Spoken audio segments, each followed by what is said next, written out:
Salam sejahtera untuk kita semua.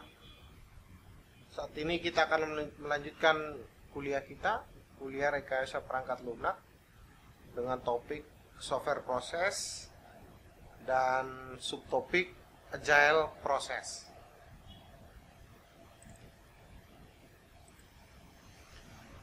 Nah, ini adalah topik overview dari topik software proses dan kita masuk ke tahapan nomor 5 dan 6. Overview-nya, mengapa kecepatan proses atau agility itu pada RPL modern merupakan kata kunci yang sangat penting.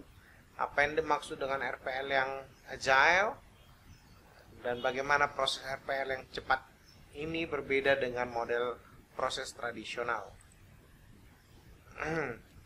Ya, kita akan bahas topik ini, agile development. Ini topik metode pengembangan yang baru dan itu disebut dengan modern development, berbeda dengan yang kita pelajari minggu lalu. Yang disebut pada topik ini adalah classical model development. Nah, ini agile ini diangkat pertama kali oleh Siekenbeck.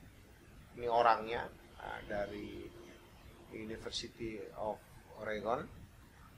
Dia dan teman-temannya mengeluarkan sebuah manifesto. Ya, manifesto tentang agile software development. Nah, isi dari manifesto yang dikeluarkan itu adalah bahwa kami menyikapi cara yang lebih baik, ya, kami menyingkap cara yang lebih baik untuk mengembangkan software dengan melakukan dan membantu orang lain melakukannya. Melalui karya ini kami telah menilai: 1. Individu dan interaksi melalui proses-proses dan tools. Jadi proses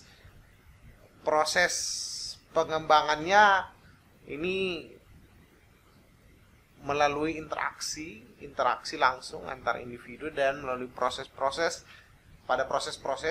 dengan menggunakan tools. Nomor 2, mengembangkan software dengan dokumentasi yang komprehensif. Mereka mengatakan bahwa agile itu adalah proses pengembangan software yang dokumentasinya komprehensif. Kemudian yang ketiga, dia bicara kolaborasi customer dan negosiasi kontrak. Nah, ini bicara soal kolaborasi antara customer dan si pengembang itu bekerja secara kolaborasi, kemudian dan tentu saja dengan kontraknya. Nomor 4, menanggapi perubahan-perubahan pada rencana. Saya sudah pernah jelaskan pada pertemuan video-video dan pertemuan kita sebelumnya bahwa permasalahan di proses pengembangan software itu ada di perubahan. Perubahan itu menjadi momok yang sangat menakutkan bagi pengembang. Kenapa? Ya, karena proses, kalau Anda masih ingat di video pertama saya tentang voluntary grafik kegagalan, ya. Kegagalan software itu terjadi, failure rate-nya itu tinggi ketika ada perubahan. Padahal orang kalau mengembangkan produk itu berharap produknya bukan produk gagal gitu. Nah, perubahan-perubahan ini menjadi masalah di pengembangan software. Nah, tapi si Siekenbeck ini bilang, menanggapi perubahan-perubahan pada rencana yaitu sementara ada nilai di item di sisi kanan, kami menilai item dari sisi kiri.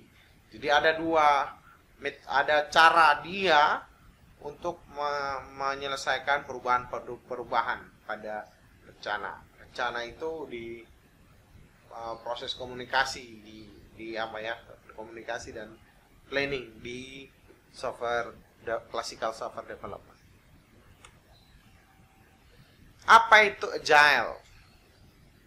Nah, apa itu agile? Agility. What is agility? Agility itu efektif, rapid, dan adaptif.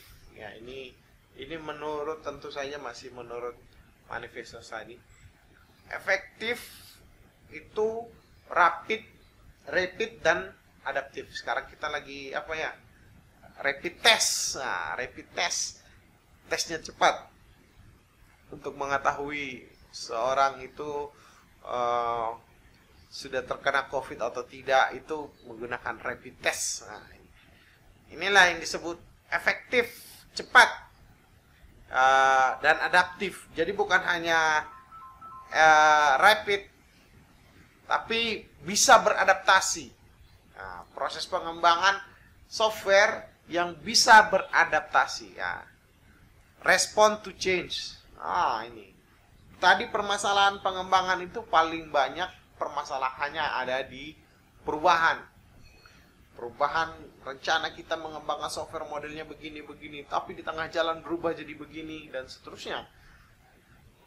Ini benar-benar menjadi permasalahan yang utama pada pengembangan software klasikal tentu saja. Apalagi kalau kita bicara waterfall. Itu waterfall itu berjalan dari awal sampai akhir itu tanpa melibatkan perubahan. Dia benar-benar fokus mengembangkan apa yang sudah ada. Jadi ketika sudah selesai baru ditunjukin ini hasilnya. Kalau ada perubahan lagi, dibuat lagi, proses lagi ulang, waterfall lagi. Nah, itu akan menyebabkan tidak respon terhadap perubahan. Nah, Agile mengatakan, Agile Software Development mengatakan dia bisa efektif melakukan perubahan, respons terhadap perubahan. Kemudian effective communication, semua stakeholder bisa dia jembatani. Saya juga pernah menyampaikan bahwa ketika mengembangkan software itu permasalahan lagi adalah stakeholder itu bisa jadi saling bertabrakan requirement-nya. Nah, ini dia bilang dengan Agile bisa efektif. Kemudian drawing the customer onto the team. Nah, ini juga menarik nih. Yaitu mengajak si customer tadi itu menjadi tim bersama, bukan lagi dua tim yang berbeda. Jadi proses klasikal itu menempatkan developer itu berbeda sisi dari si pengembang, si klien. Bayangkan, kami punya aplikasi, kami minta tolong dibuatkan aplikasi. Oke, kalau di klasikal itu saya akan buatkan. Nah, setelah dibuatkan ini aplikasinya ini. Jadi si customer itu akan langsung challenge kepada atau akan berhadapan langsung dengan si pengembang. Nah, kalau di Agile dia mengatakan customer itu satu tim dengan developer. Nah, kalau sudah satu tim, apalagi yang mau dilawan? Nah, kalau sudah seperti ini, ya berarti sama-sama mengerjakan. Nah, itulah konsepnya. Jadi ini sama-sama kita kerjain. Sama-sama kita membangun softwarenya. Jadi bukan hanya developer yang mengembangkan, tapi sama-sama dengan customer dan pengembang itu mengerjakan software itu. Kemudian organizing team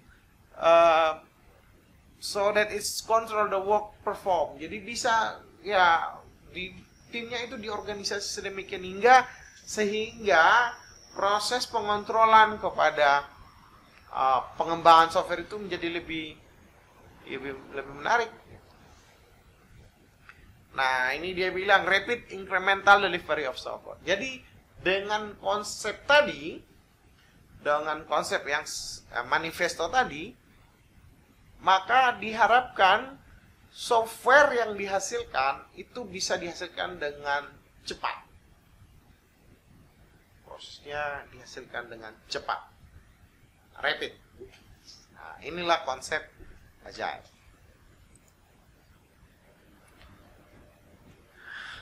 Nah, sebuah proses agile development itu dimulai atau dipandu berdasarkan skenario dari user skenario, ya, user skenario. Nanti ada namanya user story. Nanti dimulai dari itu, customer mendeskripsikan. Nggak usah lengkap kali. Nanti sama-sama kita ngerjakan. Itulah konsep agile.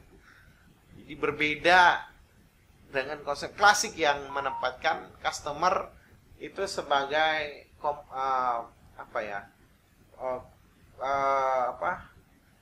part yang berbeda dari pengembang, developer. Kalau agile itu menempatkan customer dan developer itu di part yang sama, tempat yang sama, di satu tim yang sama. Kemudian mulai mengenali plan, membuat sama-sama plannya.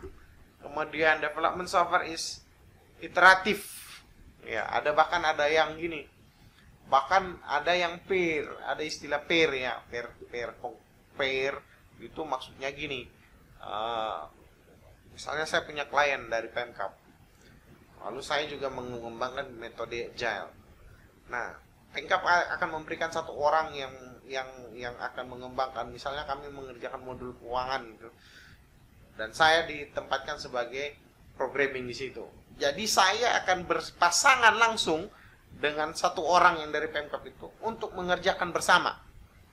Nah, itu konsepnya. Nah, dengan model begini, mereka juga sebut deliver multiple software increment.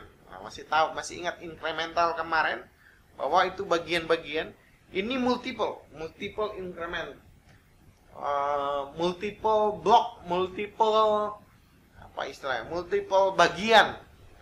multi bagian. Jadi bebas ditentukan yang mana yang mau dikembangkan. Nah, dia mampu beradaptasi terhadap perubahan. Ini adalah poin dari agile process. Nah, sekarang kita bicara prinsip agility principle. Nah, perhatikan baik-baik kata-kata yang akan disampaikan oleh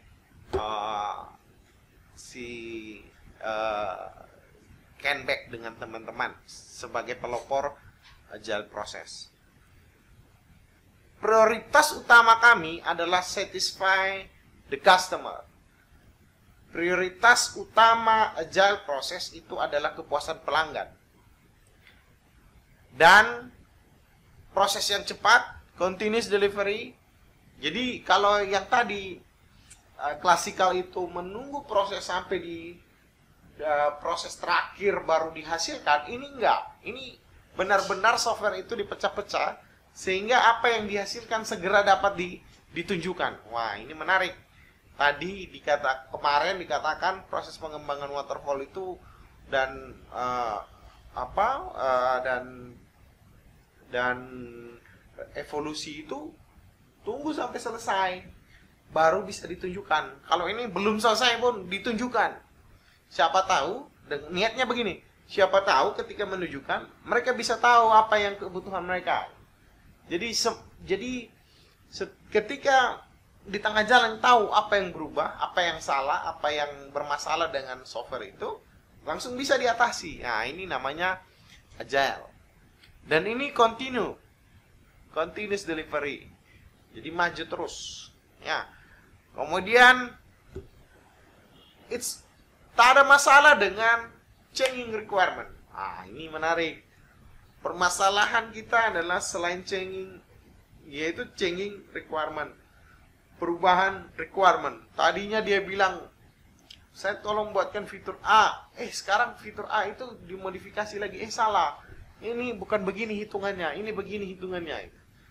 Nah, changing the requirement itu menjadi momok di aplikasi proses development lama. Kalau agile, tidak ada masalah dengan perubahan. Kapanpun berubah, requirement berubah, it's okay. Silakan dikasih tahu ke kami dan kita akan melakukan perubahan. Wow, ini menarik sekali dari metode ini. Delivery working software frequently. Jadi dia memang juga membuat jadwal kapan di deliver, tapi delivernya bukan bentuknya sudah jadi, nggak apa-apa. 10% pun, 20%, 30% aplikasi yang udah jadi kita bisa tunjukkan. Nah, itu modelnya. Nah, ini business people and developer must work together. Nah, bekerja bersama si customer dan si developer bekerja bersama setiap hari, daily throughput the project, sama-sama mengerjakan. Nah, ini menarik nih. Apakah mereka bisa bekerja bersama di saat si customer itu pun ada kerjaan yang lain gitu. Kerjaan utama dia, pekerjaan utama customer itu bukan pengembangan software. Tapi ini dia bilang bisa bekerja. Nah, memang ini jadi permasalahan sendiri ketika si developer pun si customer pun kadang-kadang ya sudah kalau begitu kamu kerjain di tempat saya. Nah, ini. Kamu ngerjain di tempat saya aja kalau begitu, biar saya sambil mengerjakan sesuatu, pekerjaan utama saya kamu mengembangkan di situ. Jadi software house-nya, kantornya pindah ke. Nah, ini sudah banyak praktik memang begini. Ada beberapa waktu saya mengerjakan project di Bandung dulu, demikian juga. Kadang ada bank kami waktu itu, klien kami bank Bukopin, waktu itu kami mengerjakan di sana, mengerjakan di kantor bank itu. Mereka menyediakan ruang space untuk kami untuk mengerjakan software di sana. Nah, kemudian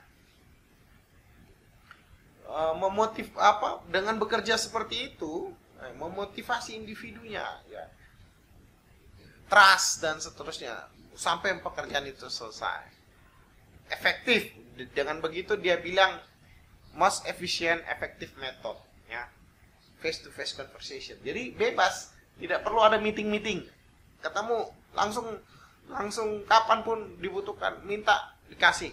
Nah, nggak perlu meeting baru ditanya. Nah, kemudian,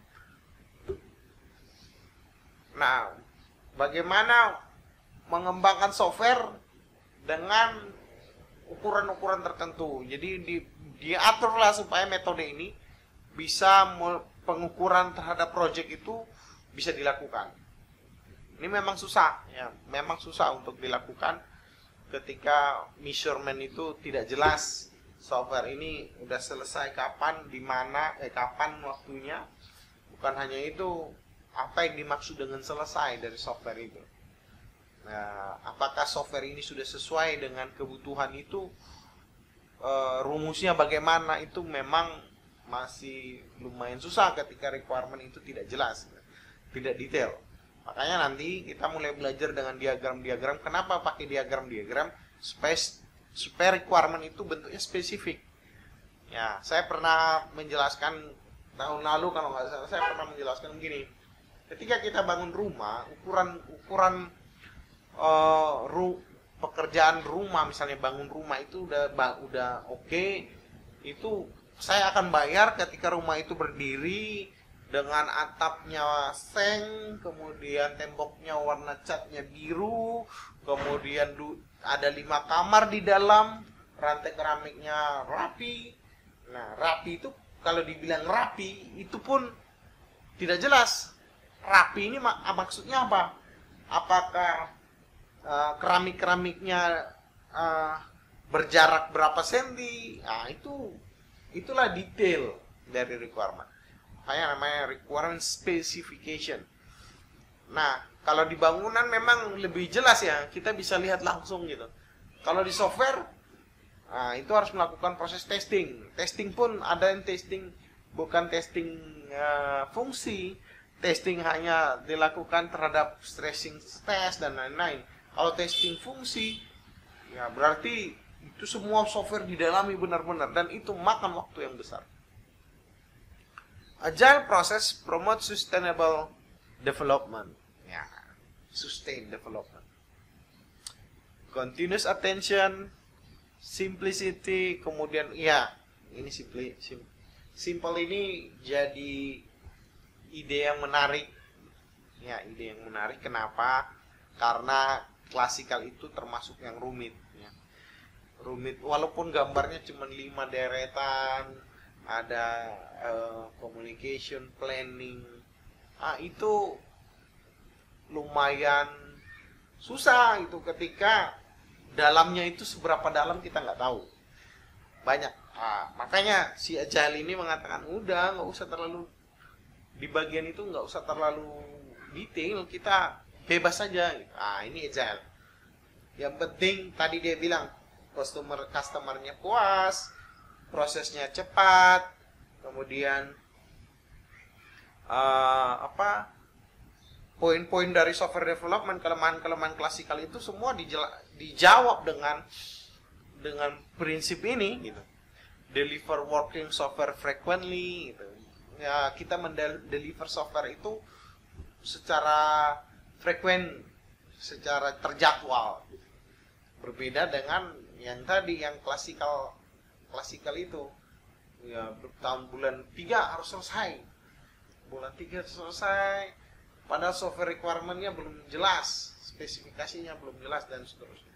Itu permasalahan, dan hampir semua permasalahan di klasikal itu dijawab oleh manifesto Agile. Ini menarik sekali.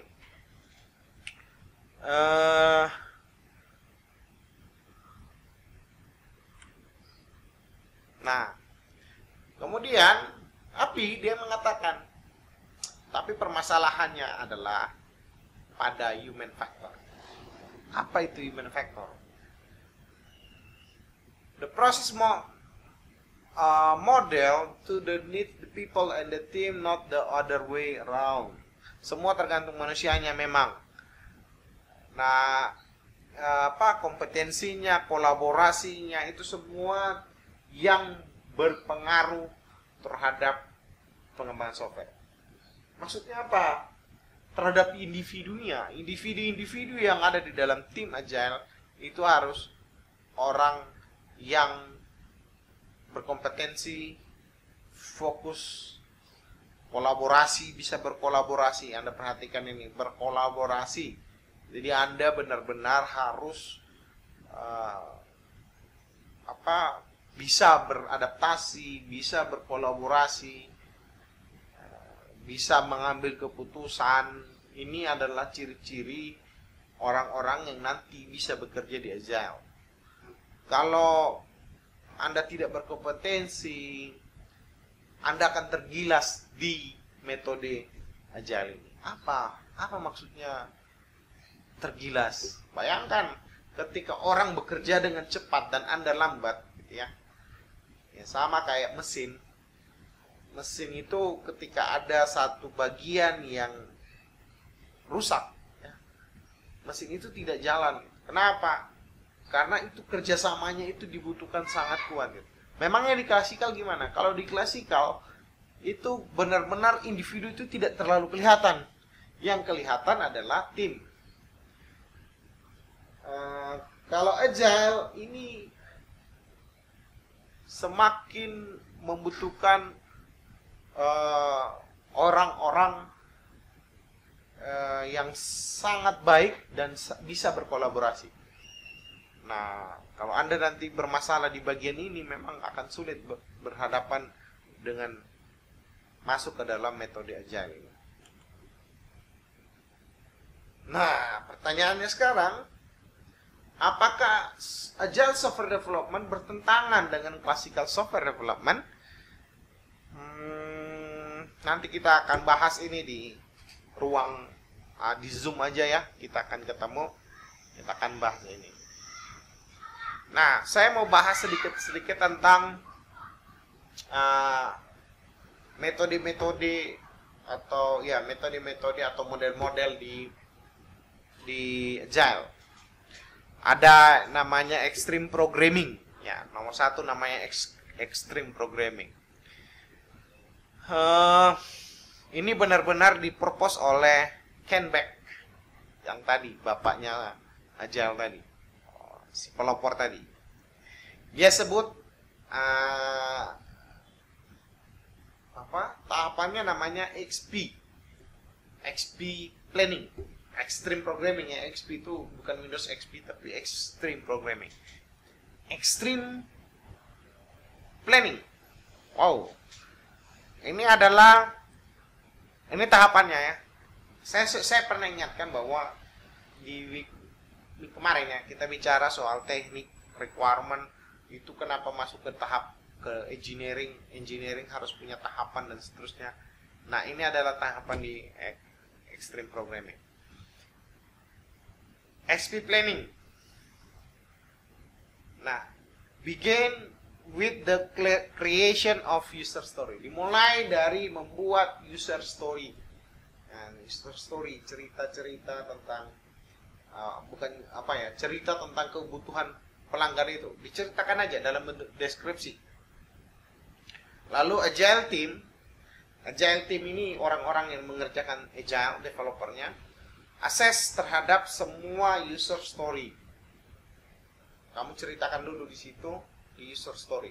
Nanti saya yang akan menerjemahkan user storymu itu menjadi ke tahapan selanjutnya. Dan selain dia melakukan akses terhadap semua user story tadi, dia bisa menentukan langsung berapa cost-nya. Nah, ini juga masalah nih. Kenapa? Cost, harga dari sebuah pengembangan ini bermasalah ini. Kenapa? Begini, kalau Anda punya, kalau saya pernah terlibat dalam pengembangan software ERP di Bandung waktu itu. Kami sudah mengembangkan software, berjalanlah aplikasi, belum selesai memang, masih proses tahapan pengembangan atau construction. Lalu ternyata bermasalah. Kenapa bermasalahnya itu? Requirement-nya salah gitu. Kebutuhannya bukan itu ternyata. Si klien mau melakukan revisi. Karena si klien mau melakukan revisi, maka mereka mengajukan namanya change requirement. Tolong ini perubahan, kami mau waktu itu kami melakukan charge, memberikan cost tambahan kepada perubahan-perubahan yang diberikan. Ingat, perubahan menjadi momok paling besar dalam proses pengembangan software. Nah, mereka juga ternyata setiap story-nya, setiap masih di awal story-nya itu sudah mulai diberikan cost, diatur. Oh, ini cost-nya sekian, ini cost-nya sekian. Cost ini bukan hanya bicara harga, ya, waktu dan lain-lain sudah ditentukan. Waktu, tenaga berapa banyak yang dipakai nanti untuk menyelesaikan story ini dan seterusnya, itu sudah ditentukan. Nah, story itu di grup secara increment. Nah, ini. Kemudian dikasihlah komitmen siapa yang mengerjakan dan kapan waktu selesainya. Nah, dengan begini diharapkan cepat prosesnya. Kemudian ada yang disebut dengan tahapan kedua namanya XP design. Sebenarnya tahapannya sama aja. Anda lihat ini dari planning, communication planning, masuk ke design, coding, testing, sama aja gitu. Cuman beberapa konsep yang merubah sedikit dari prosesnya. Namanya pertama XP design. Keep it simple. Ya. Jadi prinsip KISS ini digunakan dalam desain. Kemudian menggunakan CRC. Ya. CRC ini nanti kita pelajari. Ya. Class Responsibility Collaborator Card. Nah, ini nanti kita belajar di week selanjutnya. Kemudian untuk difficult design problem, untuk permasalahan-permasalahan dilakukan spike solution. Nah, ini tugas Anda. Tugas Anda nanti di praktikum, di pertemuan selanjutnya, siapkan apa itu spike solution. Apa sih artinya spike solution? Itu PR buat Anda ya. Spike solution itu apa? Kemudian encourage refactoring. Iteratif internal program design. Jadi dibuatlah refactoring supaya apa? Jadi gini, ketika ada perubahan, software ini pertama sudah jalan, sudah banyak codingan di jalan, sudah ada. Itu dilihat bagaimana supaya dirubah. Ini memang pekerjaan yang sangat sulit ketika kalau projectnya ini softwarenya kecil, ini sangat mudah dipakai ya. Tapi ketika softwarenya sudah besar, Anda bayangkan sudah ribuan codingan sudah selesai, kemudian ada permintaan change yang merubah itu semua, itu membuat proses pengembangan software menjadi sangat sulit. Kemudian XP coding, construction of unit test, dibuatlah unit testnya, kemudian lakukan pair programming. Pair programming ini programming bukan hanya satu orang gitu, tapi benar-benar sama-sama. Memang ini pair programming ini salah satu metode yang bagus ya untuk yang baru bergabung, sehingga dia tahu, kemudian mengurangi kesalahan juga. Ini pair programming sangat bagus. Kami pernah juga nerapin ini pair programming. Jadi ada 2 orang mengerjakan bersama, tapi tentu saja ya kalau mengerjakan bersama dalam satu pemrograman itu, kalau senior membimbing junior it's okay, tapi kalau sama-sama sudah selevel, misalnya sama-sama senior, pair programming itu posnya tinggi tuh ya. Ngapain orang, mending dipisah, mereka mengerjakan yang A, A mengerjakan yang lain, si B mengerjakan. Kalau pair programming itu bekerja bersama. Kemudian XP testing, all unit tests are execute, di tes lah server itu bersama. Ada yang memang benar akhirnya muncul bagian pengujian di software developer, kemudian langsung jadi ada dipisah dari pengembangnya. Ini kadang memang bermasalah antara developer dan testingnya, ada banyak berantem karena si testing ini merasa ini nggak benar, padahal si developernya bilang sudah benar, programmernya bilang sudah benar. Justru mereka yang bermasalah gitu. Belum lagi berhadapan dengan customer. Nah, kemudian dilakukan acceptance test oleh customer. Nah, ini model dari extreme programmingnya. Jadi ada tahapan juga, modelnya sama. Jadi ada planning, design, coding, testing. Nah, sama dengan model klasikal. Nah, kalau di planning itu ada user story value, kemudian acceptance test, dibuatlah planningnya, kemudian di desain, dibuat simple design CRC card. Nah, ini CRC ya, kelas ya. Habis ini kita minggu depan mungkin kita akan masuk ke ini kelas diagram ya, kelas responsibility kelas. Kemudian ada prototipe, spec solution itu ya, itu disebut juga dengan prototipe. Dibuat dulu spec solution, solusi cepatnya, prototipenya bagaimana ya, lalu dihasilkan. Kemudian coding, pair programming, ini adalah istilah-istilah yang muncul baru keluar waktu agile ini. Maksudnya supaya metode ini bisa lebih baik dibanding klasikal. Kemudian industrial extreme programming. Nah, ini disebut dengan EXP. 6 praktik baru yang dirancang untuk membantu memastikan proyek XP bekerja. Ada penilaian kesiapan, inisiasinya, project community, project gathering, chartering ya. Biar ini maksudnya chartering ini supaya bisa dipantau, monitor pengembangan software sudah berapa lama, test driven management. Ini adalah model-model yang dipakai di umbrella activity untuk mendukung extreme programming. Nah, isu pada XP.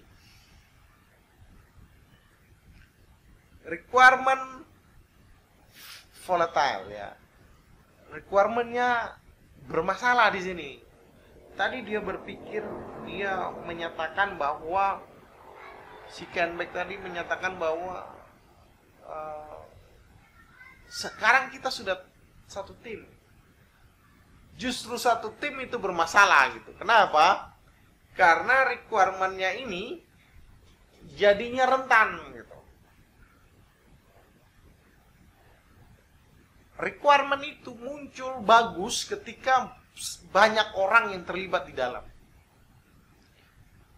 Kalau satu orang saja yang memberikan requirement kepada kita, itu belum tentu itu sesuai dengan kebutuhan. Bisa jadi itu kebutuhan dia saja, tapi bukan kebutuhan tim. Saya pernah cerita bermasalahnya di situ, ketika si operator itu punya kepentingan yang berbeda dengan si bosnya. Nah, kalau ini dia gabung di dalam satu tim dan itu cuma satu orang, 2 orang dari customer, bukan representasi dari seluruh tim dari customer, nah itu bermasalah. Konflik customer need. Konflik. Jadi justru dia bilang kerja sama-sama tadi itu justru lagi menjadi momok. Kenapa? Bisa jadi developer yang kerjasama tadi dalam satu tim itu jadi bermasalah di dalam tim. Jadi kebutuhan dia, makanya tadi memang istilah extreme programming ini juga berlaku bagi extreme customer gitu. Kalau customernya tidak ekstrim juga, nah ini bermasalah.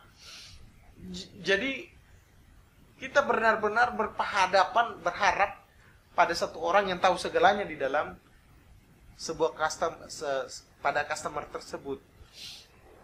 Nah, kalau dia miss saja 1-2 requirement di situ, ya justru akan menjadi konflik antara di dalam tim itu. Jadi kebutuhannya apa?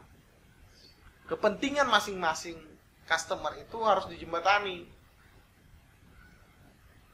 Pernah saya ngalamin di Pemkap misalnya ya, kami sedang mengembangkan software. Memang ada orang yang intens dengan kami, tapi dia nggak mau bertanggung jawab. Maksudnya gini, dia tahu semua, dia tahu banyak hal, tapi dia nggak mau dia nggak mau kalau developer ini kami Egov Team Dell E-Government Center mengatakan bahwa itu pikiran dia gitu. Kenapa? Karena masih ada pimpinan dia. Dia nggak berani juga ngambil keputusan jadinya. Nah ini jadi bermasalah. Ya, jadi bermasalah. Konflik customer need-nya tinggi. Requirement express. Nah ini dia bilang. Informal, requirement express. Dia sebenarnya ini nomor 4 itu.